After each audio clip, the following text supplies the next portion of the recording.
Hello dear students, आप सभी का स्वागत है डॉक्टर सड्डा के यूट्यूब लर्निंग प्लेटफॉर्म पे। बच्चों, मैं परमवीर सिंह आप सभी का स्वागत करता हूं।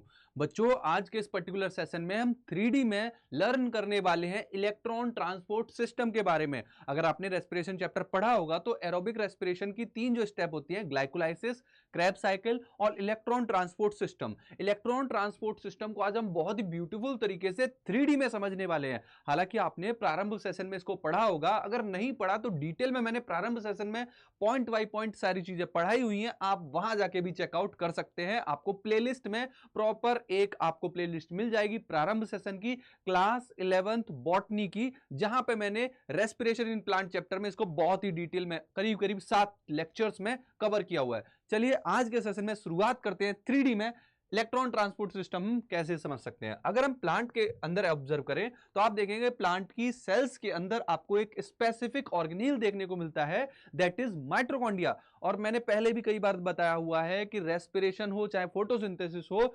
दोनों परफॉर्म होते हैं प्लांट सेल में।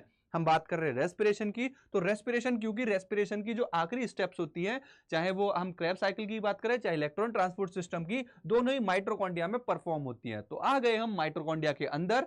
आप फील कर सकते हैं आप खुद माइटोकॉन्ड्रिया के अंदर हो, और इस माइटोकॉन्ड्रिया के अंदर क्या होता है, पायरुविक एसिड का कन्वर्जन होता है एसिटाइल कोएंजाइम में, क्रेब साइकिल चलती है यहां पे, और यहां पे हमारी जो ऑक्सीडेटिव फॉस्फोराइलेशन की प्रोसेस है वो भी परफॉर्म होती है, जहां पे आप देखते हो कि कई सारे एटीपी और वाटर मॉलिक्यूल रिलीज होते हैं। तो चलते हैं हम माइटोकॉन्ड्रिया के अंदर, माइटोकॉन्ड्रिया की मेम्ब्रेन के ऊपर, that is inner mitochondrial membrane, जहां पे आपको मिल जाते हैं कॉम्प्लेक्स अरेंज। कौन कौन से कॉम्प्लेक्स मिलते हैं? कॉम्प्लेक्स 1, कॉम्प्लेक्स 2, कॉम्प्लेक्स 3, कॉम्प्लेक्स 4 और कॉम्प्लेक्स 5।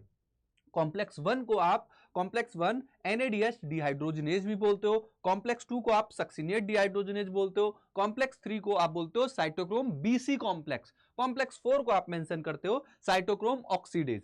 अगर हम इन दोनों के बीच में कॉम्प्लेक्स 3 और कॉम्प्लेक्स 1 के बीच में बात करें तो जो यूबिक्विनॉल है वो हमारा मूव करता रहता है। इलेक्ट्रॉन को फॉलो कौन कराता है? 1 और 3 के बीच में, आंसर है यूबिक्विनॉल। कॉम्प्लेक्स 2 और 3 के बीच में कौन फ्लो कराता है? Answer again यूबिक्विनॉल। कॉम्प्लेक्स 3 और 4 के बीच में जो इलेक्ट्रॉन को ले जाने का काम करता है वो कौन करता है? Cytochrome C. अगर आप कॉम्प्लेक्स 1 को देखें तो इसके कोफैक्टर है कौन कौन से? एफएमएन, आयरन सल्फर, और यहां पे अदर कंपोनेंट भी मिलेंगे, बट मेन क्या है? एफएमएन और आयरन सल्फर। कॉम्प्लेक्स 2 में इसी तरीके से आपको कई सारे कॉम्प्लेक्स मिलेंगे। कॉम्प्लेक्स 3 में देखो यहां पे कौन है? साइटोक्रोम बी है, आयरन सल्फर है, साइटोक्रोम C1 है। कॉम्प्लेक्स 4 में देखो copper A, CuA, cytochrome A, cytochrome A3 और CuB। इसीलिए कॉम्प्लेक्स 4 को हम AA3 कॉम्प्लेक्स भी बोलते हैं, क्योंकि उसमें आपको देखने को मिलता है साइटोक्रोम A और साइटोक्रोम A3। तो ये बात हो गई कॉम्प्लेक्सेस की, और ये है आपका एटीपी सिंथेज, जिसमें हम क्या बोलते हैं कि F0 पार्टिकल है, ये F1 पार्टिकल है।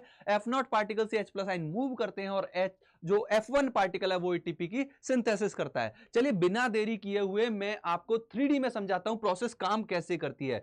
आपने देखा होगा ऑक्सीडेशन ऑफ NADH कहां होता है? कॉम्प्लेक्स 1 पे। कॉम्प्लेक्स 1 पे NADH आया, उसने 2 इलेक्ट्रॉन दिए, एफएमएन से आयरन सल्फर के पास गए, यूबिक्विनॉल के पास गए, इसी पीरियड में 4 H+ आयन पंप हो गए हैं। आ गया कॉम्प्लेक्स 3 पे। कॉम्प्लेक्स 3 पे cytochrome B, iron sulphur, cytochrome C1 के बाद ये इलेक्ट्रॉन कहां जाएंगे? कॉम्प्लेक्स 4 के पास। यहां पे आपके 4 H+ आयन और पंप हो चुके हैं, साथ ही CuA, cytochrome A, cytochrome A3 और CuB के थ्रू ये इलेक्ट्रॉन चले गए ऑक्सीजन के पास, जहां पे उसने वाटर को बना दिया, और इसी पीरियड में उसने 2 H+ आयन और पंप किए थे।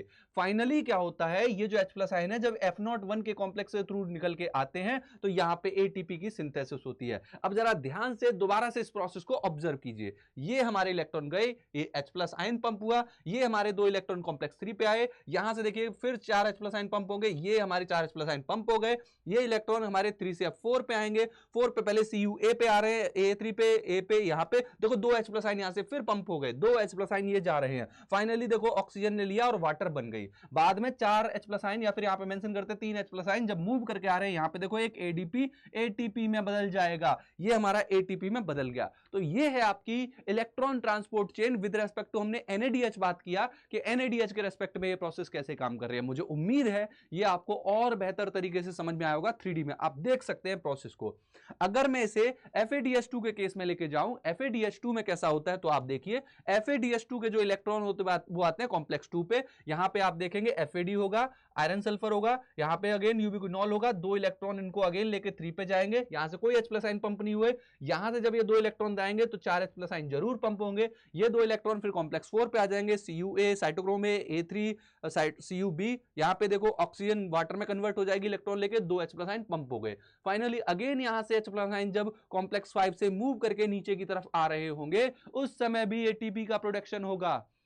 की पॉइंट अगर मैं बताना चाहूं तो ध्यान से सुनिए, NADH के रेस्पेक्ट में आप देखते हैं कि एक NADH जब पूरे कॉम्प्लेक्स 1 2 3 4 से 1 3 4 से पास होता है तो 10 H+ आयन पंप करता है। वहीं जो FADH2 है कॉम्प्लेक्स 2 की कोई H+ आयन पंप नहीं करता, इसलिए कॉम्प्लेक्स 3 और 4 सिर्फ और सिर्फ 4 और 2 6 H+ आयन को पंप करते हैं। तो NADH के रेस्पेक्ट में हम बोलते हैं जब वो 10 H+ आयन यहां से मूव करके दूसरी साइड में आते हैं तो जो NADH है वो 3 ATP बनाता है और FADH2 जो है वो 2 ATP बनाता है। तो ये है आपकी कंप्लीट प्रोसेस ऑक्सीडेटिव फॉस्फोराइलेशन की। हम यहां पे ऑक्सीडेटिव फॉस्फोराइलेशन क्यों बोल रहे हैं, हालांकि 2 तरीके और हैं, एक कहलाता है सबस्ट्रेट लेवल फॉस्फोराइलेशन, एक कहलाता है फोटोफॉस्फोराइलेशन। सबस्ट्रेट लेवल फॉस्फोराइलेशन आपका जब होता है तो आप देखते हैं ग्लाइकोलाइसिस में सबस्ट्रेट से फॉस्फेट निकल के आ रहा होता है और ATP बनता है, that is called substrate level phosphorylation.